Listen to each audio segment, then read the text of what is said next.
Komisi Pemilihan Umum langsung menggelar rapat khusus dan memutuskan membatalkan keputusan KPU nomor 731 tahun 2025. Langkah ini diambil setelah keputusan KPU yang berisi penetapan dokumen persyaratan pasangan calon presiden dan calon wakil presiden sebagai informasi publik yang dikecualikan menuai kritik publik karena dinilai melanggar prinsip transparansi serta akuntabilitas penyelenggaraan pemilu.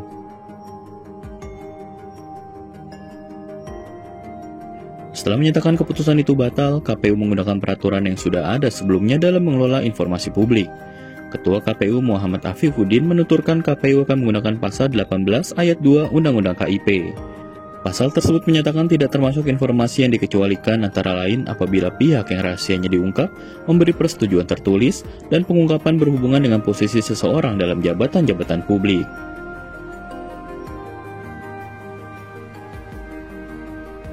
Menurut dia, informasi yang dikecualikan bisa dibuka bila pihak terkait memberi persetujuan tertulis. Dalam konteks pemilihan presiden, KPU akan membuka informasi yang dikecualikan bila diizinkan pasangan capres dan cawapres.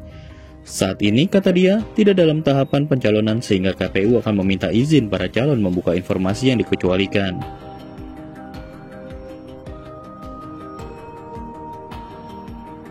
KPU sebelumnya menetapkan 16 jenis dokumen persyaratan calon presiden dan calon wakil presiden sebagai informasi yang dikecualikan.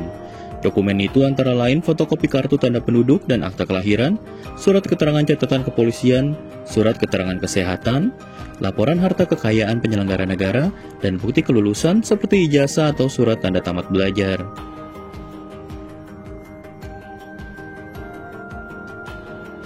Informasi lain adalah surat keterangan tidak pernah dipidana, surat pengunduran diri dari TNI, Polri, PNS atau BUMN atau BUMD, serta daftar riwayat hidup, profil singkat, dan rekam jejak calon. Dokumen ini ditetapkan bersifat tertutup selama 5 tahun, namun bisa dibuka bila pihak yang bersangkutan memberi persetujuan tertulis. Keputusan KPU itu diteken Ketua KPU Muhammad Afifuddin pada 21 Agustus 2025, namun baru mendapat sorotan dan menuai kritik pada Senin 15 September 2025. Afifuddin mengklaim keputusan KPU itu tidak dibuat untuk melindungi siapapun atau untuk mengatur persiapan pemilu 2029. Dia menegaskan keputusan yang dibuat tersebut semata-mata murni untuk kepentingan pengelolaan data.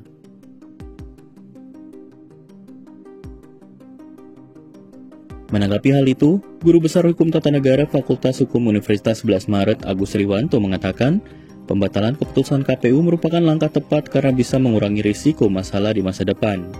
Menurut Agus, keputusan yang dibuat KPU menunjukkan lembaga penyelenggara pemilihan itu kurang teliti, belum matang berdiskusi dan tidak memperhitungkan dampaknya. Agus mengatakan ketelitian dan kematangan akan membuat keputusan KPU bisa lebih diterima publik. Keputusan yang dibuat secara teliti dan matang menunjukkan regulasi tersebut tidak dibuat berdasarkan intervensi kelompok tertentu.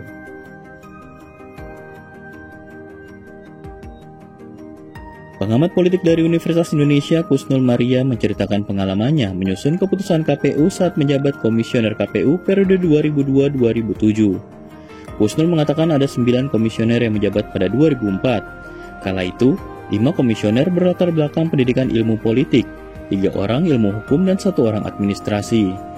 Kusnul mengklaim komposisi latar belakang ilmu politik dan ilmu hukum itu membuat KPU menyusun keputusan dengan asas demokrasi.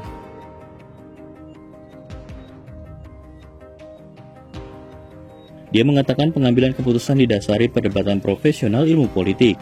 Akademikus politik dari berbagai kampus juga diundang untuk mematangkan pembuatan keputusan. Menurut dia, masukan dari berbagai kelompok untuk urusan data juga disesuaikan dengan kebutuhan di lingkungan internal.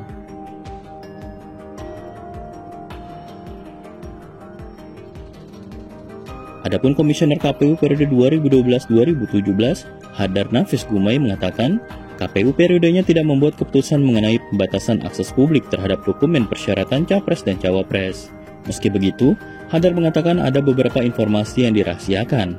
Informasi itu sifatnya sangat pribadi seperti riwayat kesehatan, nilai-nilai ijazah dan utang calon kepada pihak lain.